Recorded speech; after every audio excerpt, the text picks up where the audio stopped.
rest of the world is really way ahead in terms of spatial technologies. The Caribbean is at different places. The different countries are at different places in terms of SDI initiatives and geospatial development. And so we're working to see how we can get them up to the relevant set of technologies, as well as having the necessary capabilities to be able to advance with the rest of the world and really leapfrog the kind of geospatial innovation that we envision for the Caribbean. So that is what is taking place.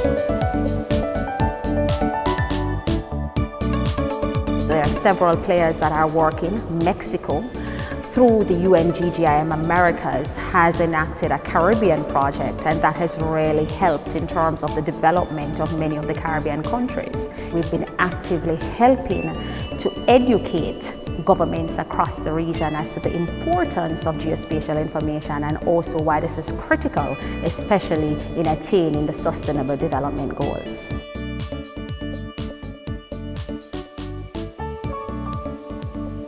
In the past 18 months to 24 months, we've seen a lot more governments being more receptive. I think it's finally paying off. All the hard work, all the education, they're finally understanding it. And I think in some cases our messaging has changed. So they're recognizing that there can be huge return on investment when it comes to investing in spatial technologies, because it's helping them to solve some of their enduring problems of climate change, environmental management, disaster management. These are all things that the Caribbean governments grapple with.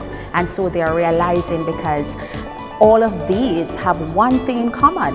The fact is they're all location dependent, and because they're location dependent, then we need spatial technologies to help to address those problems. So I think they are getting to be more receptive. We hope that they continue to be progressive in this area, and so we'll continue to really champion the cause, to educate them, to build the awareness, and to get them to the level that we think that they ought to be. We are clearly not as big as the other regions, but we do have a private sector grouping within the Caribbean. And so the private sector grouping comprises of both distributors of technology, resellers of the technology, as well as the value-added providers of the technology, and those organizations that provides customized solutions that really go in and look at the needs of the customers and really find solutions to match those needs. And so the private sector has been actively working in the region, and it's because of some of the private sector effort that the governments of the region are becoming more aware as to the value of location intelligence and spatial technologies in general. So we're seeing a lot more uptake in the downstream industries right now, in terms of agriculture, in terms of construction, in terms of even engineering. For example, we're seeing certain plant operations using technologies like terrestrial scanning to actually get their infrastructure projects going and to assess where they need to put new build and to get their as-builts. We're seeing it being used in heritage tourism. We're seeing where more persons are using drones for agriculture. So we are definitely seeing an increase in the end user consumption.